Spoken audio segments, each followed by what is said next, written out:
அன்பார்ந்த வாசகர்களுக்கு நம்முடைய பணிவான வணக்கங்கள். இது விஜயபாரதம் பிரசுரம் புத்தக அரங்கம் F54. இந்த விஜயபாரதம் பிரசுரம் பதிப்பகத்தினுடைய பதிப்பாசிரியர் என்னுடைய பெயர் கார்த்திகேயன். நம்முடைய இந்த பிரசுரம் பற்றி சொல்லணும் அப்படின்னா, நம்முடைய அடிப்படையான நோக்கம் தேசம், தர்மம், சமுதாய நல்லிணக்கம், சமூக நலன், இளைஞர்கள் மற்றும் பெண்கள் மேம்பாடு, இன்றும் வரலாற்று அறிஞர்களுக்கான பல ஆய்வு நூல்கள், இந்த அனைத்து தரப்பினருக்குமான நூல்களை நாம் பிரசுரிக்கக்கூடிய ஒரு பதிப்பகம் இது. நம்ம 40 அல்லது 50 ஆண்டுகளுக்கு மேலாகவே நம்முடைய இந்த பிரசுரம் இயங்கிட்டிருக்கு. பதிப்பு பணியில் ரொம்ப பொறுப்புணர்வோடு நாம் பணியாற்றி வருகின்றோம். இந்த புத்தக காட்சியில் 30 வருடங்களுக்கு மேலாக நாம் பங்கேற்று வரோம். இந்த முறை இந்த புத்தக காட்சிக்காக நாம் ஒரு சில முக்கியமான நூல்களை கொண்டு வந்திருக்கோம். அந்த நூல்களை பற்றின ஒரு சிறிய அறிமுகம் பண்ணால் நல்லாயிருக்கும் அப்படிங்கிறது. முதல்ல பெண்கள் நலன் அப்படிங்கிறது, பெண்கள் மேம்பாடு பற்றின ஒரு புக்கோடு தொடங்கலாம் அப்படின்ட்டுருக்கு. சமீபத்தில் பெண் நேற்று இன்று நாளை அப்படிங்கிற ஒரு புத்தகத்தை நாம் வெளியிட்டிருந்தோம். இதான் அந்த புத்தகத்தினுடைய அட்டைப்படம்.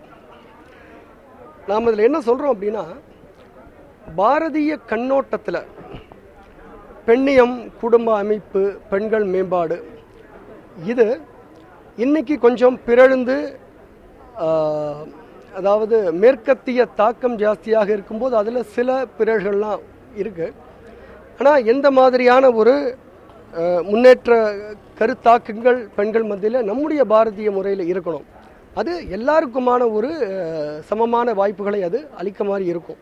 அதே சமயம் பெண்கள் மேம்பாடு அடையும் போது அது குடும்பம் மேம்பாடாகும், சமுதாயம் மேம்பாடாகும், நாடு உயர்ந்த நிலை அடையும். ஸோ அதை பற்றின ஒரு புத்தகம் இந்த பெண் நேற்று இன்று நாளை அப்படிங்கிறது. இதை நிவேதிதா பிடே அப்படிங்கிறவங்க எழுதினாங்க. இதனுடைய தமிழாக்கத்தை திரு ரவிக்குமார் அவர்கள் செய்திருக்கிறார். இன்னொரு முக்கியமான நூல், நம்முடைய தமிழகத்தில் குறிப்பாக நாம் பொதுவாக இந்த ஹிந்துத்துவம் அப்படிங்கிற சில வார்த்தைகளை பயன்படுத்துகிறோம். இங்கே எந்த மாதிரியான ஒரு பிம்பம் கட்டமைப்பு ஏற்படுத்திருக்குன்னா, ஒரு சில வார்த்தைகள் ரொம்ப அந்த வார்த்தைகளை கேட்டாலே கொஞ்சம் அப்படி நம்ம யோசிக்கணும், அல்லது அது அந்த வார்த்தைகளை ஏற்றுக்கலாமா வேண்டாமாங்கிற சில விஷயம். அதில் ஒரு வார்த்தை ஹிந்துத்துவம். ஹிந்துத்துவங்கிற அந்த வார்த்தைக்கு சரியான முறை என்ன அப்படின்னா, நாம் அன்றாடம் நம்முடைய வாழ்க்கையில் அல்லது நம்முடைய சுற்றுப்புறத்தில் பார்க்கக்கூடிய நல்ல வாழ்க்கை பழக்கங்கள் எல்லாமே தான் நம்ம ஹிந்துத்துவம்னு சொல்கிறோம். நம்முடைய மண், நம்ம சுற்றி இருக்கக்கூடிய அந்த பொருளாதாரம் சம்பந்த விஷயம், நம்முடைய விவசாயம், இது எல்லாமே ஹிந்துத்துவம் தான். அதனால் அந்த கருத்துக்களை ரொம்ப அழகாக ஒரு சில அத்தியாயங்களோடு திரு பக்தன் அவருங்க இந்த புத்தகத்தை எழுதியிருக்காங்க. இதுதான் எங்கும் எதிலும் ஹிந்துத்துவம் அப்படிங்கிற விஷயம். மூன்றாவதாக இன்னொரு வார்த்தை, அதே மாதிரி முதலையே சொன்னேன், இந்த பதிப்பகத்தினுடைய நோக்கம் தேசம், தர்மம், பண்பாடு, சமுதாய நலன் எல்லாமே இருக்கும். அதில் ஒரு விஷயமும் தமிழ்நாட்டில் தப்பாக புரிந்து கொள்ளப்பட்டோ அல்லது திரிக்கப்பட்டோ இருக்குது. அரசியல் காரணங்கள் எல்லாம் விட்டுருவோம். நூல்கள் அப்படின்னு சொல்லும்போது அதற்கு சரியான உண்மையான விளக்கங்கள் தான் முக்கியம். அது சரியாக இருக்கா இல்லையா அதோடு விட்டுறணும். அதில் ஒரு முக்கியமான அந்த டெர்மினாலஜின்னு சொல்கிறோம் இல்லையா, அதுக்கு பேர் சனாதனம்.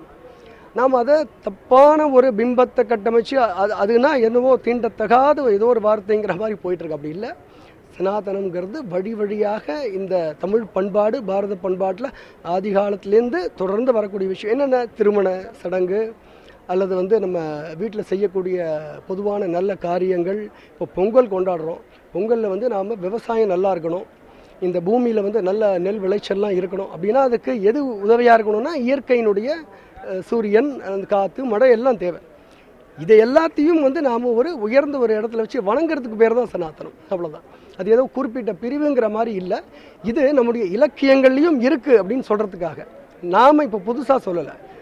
ஐம்பெரும் காப்பியங்களில் பிரதானமான காப்பியமாக இருக்கக்கூடிய சிலப்பதிகாரத்திலேயே இந்த விஷயங்களை இளங்கோவடிகள் மிக அழகாக சொல்லியிருக்கின்றார். அந்த புத்தகம் சிலப்பதிகாரத்தில் சனாதனம் அப்படிங்கிற பேரில் திரு பத்மன் அப்படிங்கிற அனந்த பத்மநாபன் அவங்க எழுதிய ஒரு புத்தகம்.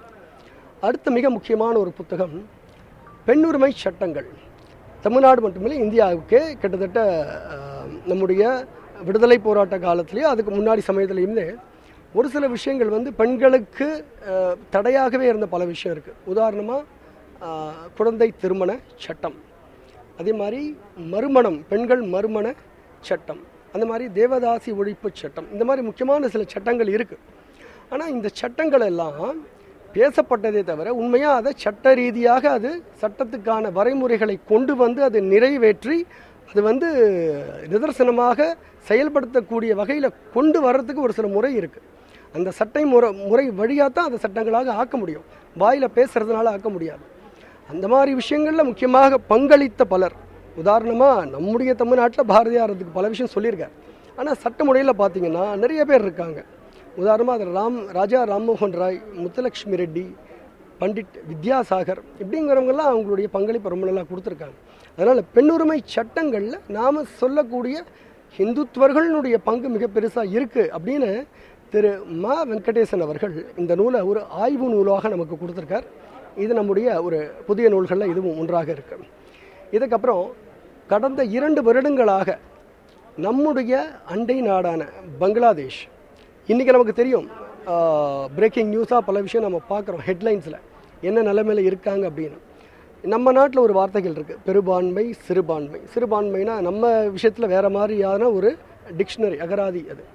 ஆனால் இதே மற்ற நாடுகளில் இருக்கக்கூடிய சிறுபான்மைன்னு சொல்லும்போது அதை பற்றி நாம் அதிகமாக ஒரு கவலைப்படுறோமான்னு தெரியல. குறிப்பாக தமிழ்நாட்டில் அதற்கான சில விஷயம் வெளில தெரிய மாட்டேங்குது. காசா அப்படின்னு சொல்லும்போது ஒரு போராட்டம் யாரோ பண்ணுறாங்க. ஆனால் பங்களாதேஷில் ஹிந்துக்களுக்கு எதிரான வன்முறையை பற்றி ஒரு மிகப்பெரிய ஒரு போராட்டம்னு கூட வேண்டாம், அட்லீஸ்ட் ஒரு சில கண்டன குரலாவது வரணும் இல்லையா, அது கூட வரதில்லை. ஆனால் பங்களாதேஷில் இந்துக்களுக்கு எதிரான வன்முறை என்ன நடக்குது அப்படிங்கிற ஃபேக்ட்ஸ் அண்ட் ஃபிகர்ஸோட, உண்மையான தரவுகளோட. அதனால் இந்த புக்கு பங்களாதேஷில் இந்துக்களுக்கு எதிரான வன்முறை. அதன் பிறகு இப்போது ரொம்ப சமீபத்தில் ஹாட் நியூஸ் அப்படின்னு நாம் சொல்லக்கூடியது திருப்பரங்குன்றம். பல விஷயங்கள், பல சர்ச்சைகள்லாம் போயிட்டு இருந்தால் கூட மக்களுக்கு ஒரு உண்மையான செய்திகள் தெரியணும், விழிப்புணர்வு வரணும். அப்படிங்கிறதுனால இந்த திருப்பரங்குன்றம்ங்கிறது இலக்கியத்திலேயே முதலாக எழுதப்பட்ட திருமுருகாற்றுப்படை நக்கீரர் எழுதினார். அந்த திருமுருகாற்றுப்படையினுடைய முதல் படை வீடு திருப்பரங்குன்றம். அப்போது திருமுருகாற்றுப்படை எழுதின காலம் அப்படின்னு பார்த்தீங்கன்னா அதெல்லாம் சங்ககாலங்கிறது பல விஷயம் முன்னாடி. நாம் ரொம்ப சமீபத்திய வரலாறு மட்டும் பேசிக்கிட்டு சொல்கிறதுனால யூஸ் இல்லை. இதற்கான வரலாறு ரொம்ப நீண்ட காலம் இருக்குது. அதனால் இந்த புத்தகம் என்ன போட்டிருக்கோன்னா, இது திருமுறைகள் முதல் தற்பொழுத தீர்ப்பு வரை அப்படிங்கிற ஒரு விஷயம். ஸோ இதுவும் ஒரு ஆய்வு நூல் தான், சிறிய நூல். எல்லாருமே இதை படிக்கணும். நாம் நிறைய விஷயம் ஒரு தரப்பு மட்டும் படிக்கிறதில்ல, எல்லா விஷயங்களையும் படிக்கும்போது தான் அதை நாம் பகுத்து உணர்ந்து புரிந்து கொள்ள முடியும். நம்முடைய விஜயபாரதம் பிரசுரத்தினுடைய முக்கியமான விஷயமே நூலினை பகுத்துணர். இது மகாகவி பாரதியினுடைய புதிய ஆத்திச்சூடியில் வரக்கூடிய வார்த்தை. பகுத்தறிவுன்னு சொல்லும்போது அதை பகுத்து தான் அறியணுமே தவிர ஒரு சாராக மட்டும் அறிவது பகுத்தறிவு ஆகாது. அதனால் சில விஷயங்களை நாம் ஓப்பன் மைண்டோட சில விஷயங்கள் அணுகணும். க்ளோஸ் மைண்டோடு இருந்துட்டோம்னா அதுக்கு மேலே போகாது. இந்த நூலும் ஒரு மிக முக்கியமான நூலாக இருக்குது. கீழடி கிடைத்தது என்ன, அரசியல் கடந்த அறிவியல் பார்வை. ஏன் அதை சொல்ல வரேன்னா, இப்படி சொல்லும் போதே ஏதோ ஒரு அரசியல் சில விஷயங்கள் இருக்குங்கிற மாதிரி தெரியுது. அது இல்லாமல் இருக்கிறது நல்லதுன்னு நம்ம வேண்டிக்கிறோம். தவிர இந்த அருமையான இந்த புத்தக காட்சிக்கு நம்முடைய இந்த நேர்காணல் நீங்கள் கொண்டு வந்த நியூஸ் 7க்கு நம்முடைய மனமார்ந்த நன்றிகள். நிறையா பேருக்கு இந்த விஷயங்கள் மக்களுக்கு சரியான முறையில் கொண்டு போய் சேர்ப்பீர்கள் அப்படிங்கிற நம்புகிறோம். மிக்க நன்றி உங்களுடைய இந்த நேரலை என்னுடைய பண்ணதுக்காக. அவசியம் இந்த விஷயங்களை எல்லாருக்கிட்டையும் மக்கள்கிட்ட கொண்டு போய் சேர்க்கணும் அப்படின்னு நான் வேண்டிக் கொள்கிறேன். நன்றி.